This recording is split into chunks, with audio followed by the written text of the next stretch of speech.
Shabbos Chanukah, Parshat Miketz.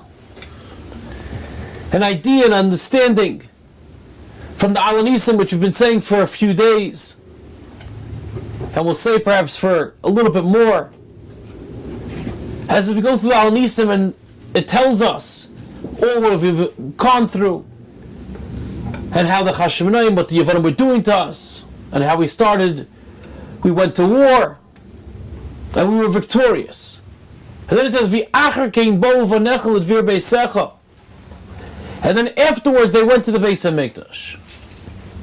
Well, obviously, we wanted to light the menorah again. We wanted, the whole purpose was to build the Beis HaMikdash again.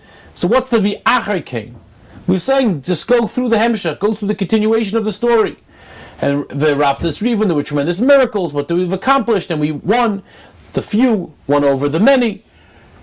And then afterwards, we went to the Beis HaMikdash and we looked, what's the V'achar kein? As if there's a stoppage, and now something that we didn't know happened. And I heard beautifully that the idea of V'achar kein is to tell you, you would think that the first thing that any one of these Maccabim, these Chashmonaim would do, would run home to their wives and their children, and to their towns, and say, we're alive. Any wife who's sending out their husband, the few people, and they send a few tzaddikim, elderly tzaddikim, to fight against one of the mightiest armies of the world, tens of thousands of soldiers, they basically said goodbye forever. There was no hope of them ever seeing them again. So now that they finally were victorious, they won. They're alive. One would think the first thing they would do is run back to their wife and children in their homes and say, we're alive, we're here. Your father, your husband, we're here, we're alive again. And then afterwards, you take care of what you have to take care of. But what Al Nisim is teaching us is that HaKadosh Baruch Hu runs our lives. He's the one that orchestrated the Nates. And the Chashmonaim understood that there was one purpose here, one tafkid while we were fighting this war. And that's to bring Shechina back in, to bring the Beis HaMikdash back to its glory. Therefore, V'achar kein, immediately following their winning, their victory, straight from the battlefield, they went straight to the Beis HaMikdash. V'achar kein, bo v'nechel et vir beisecha, they went straight to thing and skipping everything else, because they realized that's their priority in life. Right now, this is what HaKadosh Baruch Hu wants them to do. You go to the Beis HaMikdash because that was the whole purpose of the war. You didn't finish the full victory until we restore some of the Kedusha to the Beis HaMikdash.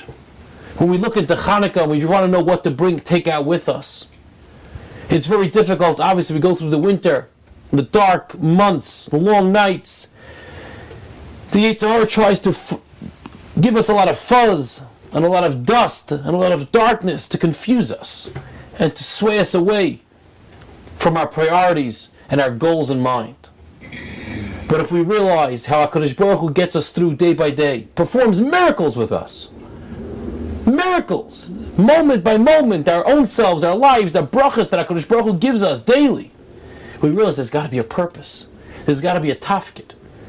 And that helps us, that understanding helps us. V'achar kein, we make sure that we implement what we need to. We focus on our priorities in life. Be it as it may, with a lot of distractions. But if we understand and internalize the matanas, the brachas, the nisim that HaKadosh Baruch Hu gives us on a moment-to-moment basis, we then can focus on the priority and say, listen, the Rebbeinu Shalom is doing this for a reason.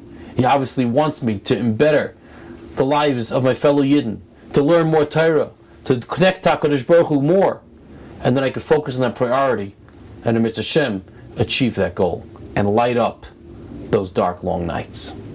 Shabbos. Afreilach and Chanukah.